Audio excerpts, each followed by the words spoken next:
পৃথিবীর এমন কিছু জায়গা আছে যেগুলো দেখলে মনে হবে এগুলো বোধহয় অন্য কোনো গ্রহের।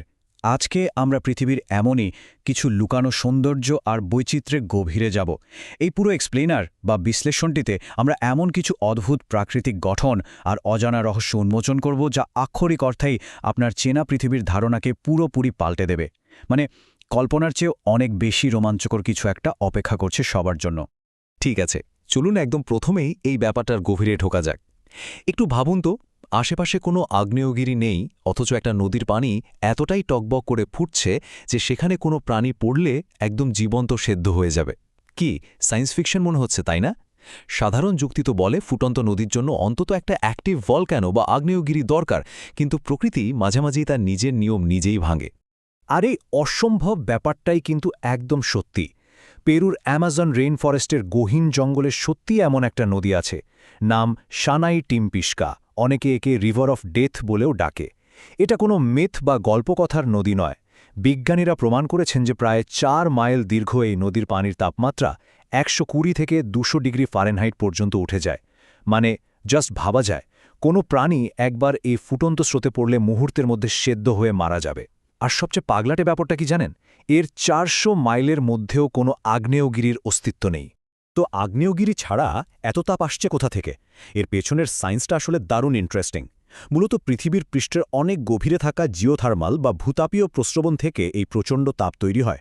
ব্যাপারটা অনেকটা এরকম, মাটির গভীরের ফাটল দিয়ে এই প্রচণ্ড উত্তাপ সোজা উপরে উঠে আসে আর নদীর পানিকে আক্ষরিক অর্থেই ফুটিয়ে তোলে। এই অসাধারণ ন্যাচারাল ইঞ্জিনিয়ারিং দেখলে বোঝা যায় মাটির নিচের শক্তি আসলে কতটা অবিশ্বাস্য আর ভয়ঙ্কর হতে পারে। নদীর এই ভয়ঙ্কর রহস্য তো জানলাম, কিন্তু এবার যদি বলি আস্ত একটা মহাদেশ সবার চোখের সামনে সম্পূর্ণ অলক্ষ্যে লুকিয়ে থাকতে পারে, মানে পুরো একটা কন্টিনেন্ট গায়েব, এটা কি আদৌ সম্ভব? উত্তরটা হল হ্যাঁ, ১০০% সম্ভব। আর এই মহাদেশটার নাম হল জিল্যান্ডিয়া। এর আয়তন জানেন? ভারতের প্রায় দ্বিগুণ। অথচ এই বিশাল ভূখণ্ডটা প্রশান্ত মহাসাগরের বুকে এমনভাবে লুকিয়েছিল যে ২০১৭ সালের আগে বিজ্ঞানীরা একে অফিসিয়ালি মহাদেশ হিসেবে স্বীকৃতিই দেননি। প্রায় ৮.৫ কোটি বছর আগে এটা অস্ট্রেলিয়া থেকে আলাদা হয়ে ধীরে ধীরে পানির নিচে তলিয়ে যেতে থাকে। এখন এই মহাদেশের ৯৪% পানির নিচে, আর পানির উপরে জেগে থাকা যে সামান্য অংশটা আমরা দেখি সেটাকেই আমরা নিউজিল্যান্ড আর নিউ ক্যালেডোনিয়া হিসেবে চিনি। আমাদের পৃথিবীর মানচিত্র যে তার আসল রূপ লুকাতে কতটা ওস্তাদ, এটা তার সবচেয়ে বড় প্রমাণ।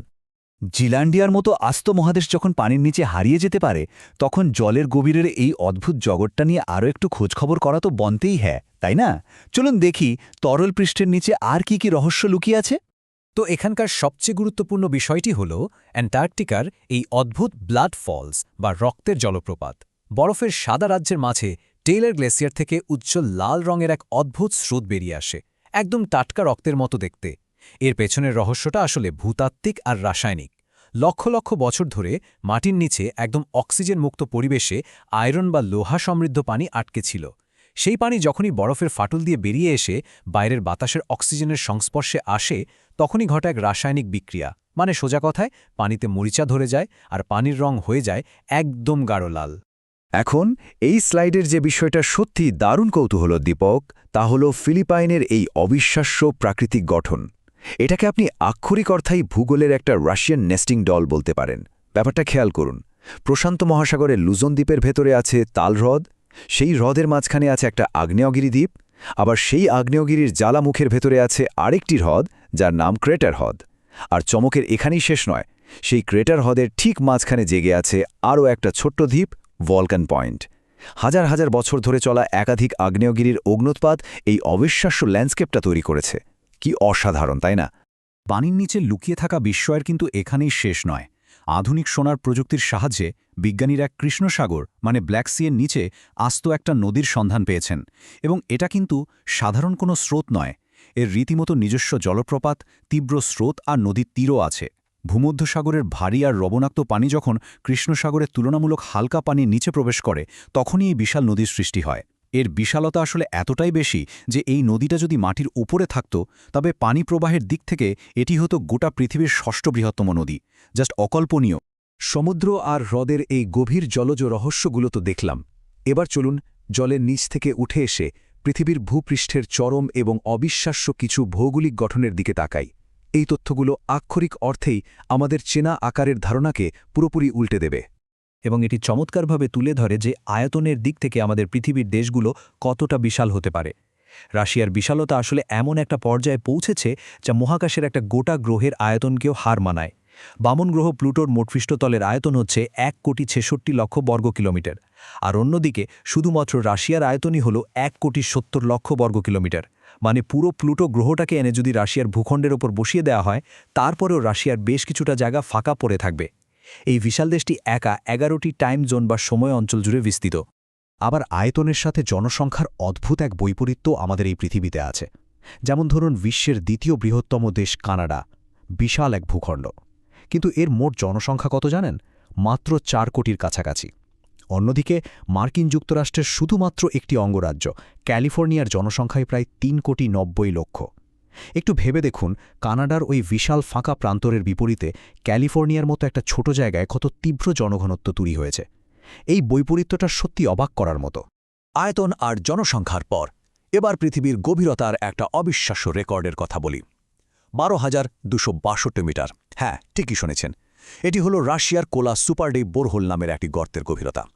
মানুষের তৈরি এই গর্তটি পৃথিবীর সর্বোচ্চ পর্বত মাউন্ট এভারেস্টের উচ্চতার চেয়েও বেশি গভীর। এই গর্ত খুঁড়তে খুঁড়তে বিজ্ঞানীরা এমন একটা স্তরে পৌঁছেছিলেন যেখানে তাপমাত্রা 180 ডিগ্রি সেলসিয়াস ছাড়িয়ে যায়। আর সবচেয়ে অদ্ভুত বৈজ্ঞানিক আবিষ্কারটা কী ছিল জানেন? এত বিশাল গভীরতা এবং প্রচণ্ড চাপে সেখানকার পাথরগুলো আক্ষরিক অর্থেই প্লাস্টিকের মতো আচরণ করতে শুরু করেছিল। এতক্ষণ তো দেখলাম মাটির নিচে আর উপরে কি আছে, কিন্তু জানেন তো, বিজ্ঞানের কড়া নিয়মকানুনও মাঝে মাঝে প্রকৃতির অদ্ভুত খেয়ালের কাছে হার মানে। পৃথিবীতে এমন কিছু প্রাকৃতিক ঘটনা ঘটে যা দেখলে আপনার মনে হবে পদার্থবিজ্ঞানের মৌলিক সূত্রগুলো বুঝি হঠাৎ করে কাজ করা বন্ধ করে দিয়েছে।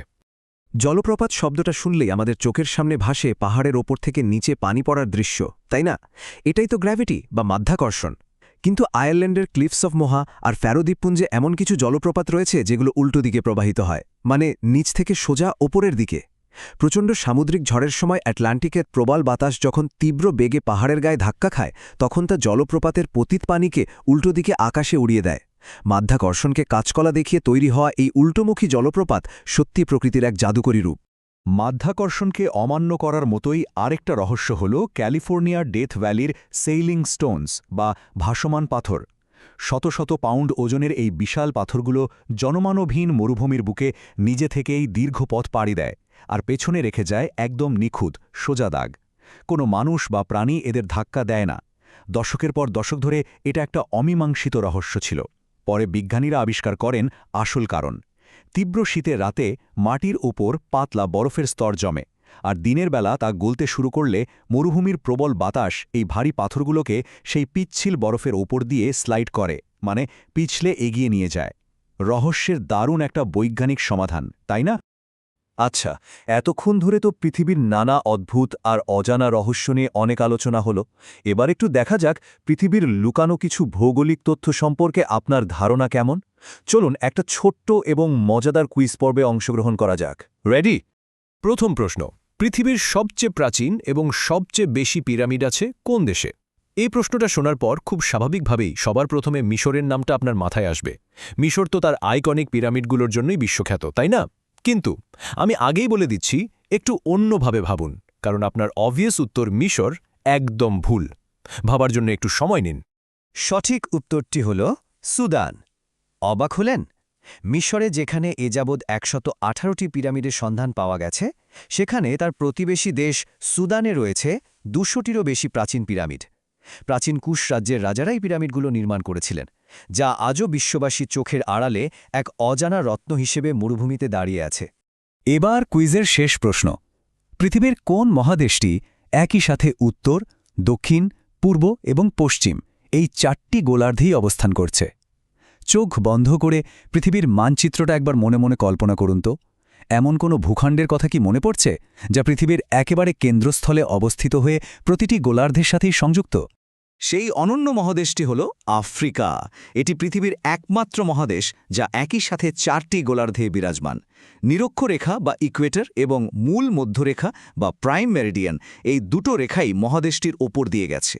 এর ফলে ভৌগোলিকভাবে আফ্রিকা পুরো পৃথিবীর মানচিত্রের একটি নিখুঁত নোঙর বা কেন্দ্রবিন্দু হিসেবে কাজ করে। পৃথিবীর এই অজানা সৌন্দর্য এবং বৈচিত্র্যগুলোর দিকে তাকালে একটা বিষয় খুব গভীরভাবে উপলব্ধি করা যায়। ফুটন্ত নদী থেকে শুরু করে জলের গভীরে লুকিয়ে থাকা আস্ত মহাদেশ, এই প্রতিটি আবিষ্কার আমাদের বারবার স্মরণ করিয়ে দেয় যে প্রকৃতি তার নিজের মতো করেই নিয়ম তৈরি করে, আবার নিজেই তা ভাঙে। আমাদের এই গ্রহটি আক্ষরিক অর্থেই আমাদের কল্পনার চেয়ে অনেক বেশি অদ্ভুত, রহস্যময় এবং অবিশ্বাস্য। আর ঠিক এই জায়গাতেই চলে আসে সবচেয়ে বড় প্রশ্নটি, যে পৃথিবীতে জিল্যান্ডিয়ার মতো একটা সম্পূর্ণ মহাদেশ 8.5 কোটি বছর ধরে মানুষের দৃষ্টির আড়ালে মহাসাগরের অতল গহ্বরে লুকিয়ে থাকতে পারে, সেখানে আমাদের এই গ্রহ আর কি গভীর রহস্য লুকিয়ে রেখেছে কে জানে। হয়তো আরও কত অজানা রহস্য, কত অদ্ভুত ভৌগোলিক বিষয় আমাদের আবিষ্কারের অপেক্ষায় রয়েছে। এই অন্তহীন কৌতূহলগুলোই তো পৃথিবীকে এত রোমাঞ্চকর করে তুলেছে, তাই না? নতুন কোনো অজানা পৃথিবীর গল্প জানার আগ পর্যন্ত এই প্রশ্নটি বরং সবার চিন্তার খোরাক যোগাক।